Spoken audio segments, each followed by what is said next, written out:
بسم اللہ الرحمن الرحیم۔ اگر آپ گھر میں قرآن مجید کی تلاوت فرماتے ہیں، اپنے بچوں کے سامنے نمازیں پڑھتے ہیں، درود شریف، ذکر، تسبیحات، صحابہ کرام کے قصے اور رسول اللہ صلی اللہ علیہ وسلم کی حدیثیں پڑھتے ہیں تو اس کا یقینی اثر بچوں پر بھی ہوتا ہے۔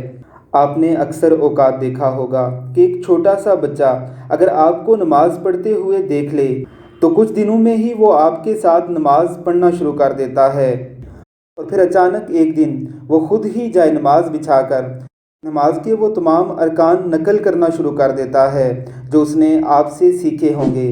ذرا دیکھیے اس معصوم ننھے سے بچے کو، یہ کس خوبصورت انداز میں نماز پڑھ رہا ہے، اگرچہ اسے یہ معلوم نہیں کہ نماز کیا ہے، کیا پڑھا جاتا ہے۔ اسے اللہ اکبر یاد ہو گیا اور سجدے کرنے کی یاد رہ گئی۔ اب یہ وہی کام جائے نماز بچھا کر بغیر کسی کی مدد کے بھی کرتا ہے۔ بے شک بچوں کی تربیت میں سب سے اہم عمل آپ کے اپنے کیے ہوئے اعمال ہیں۔ جو کچھ آپ بچوں کے سامنے کریں گے، بچوں نے وہی پک کر کے وہی عمل کرنا ہے۔ اللہ رب العزت ہمیں اپنے بچوں کی اچھی تربیت کرنے کی توفیق عطا فرمائے۔ آمین ثم آمین۔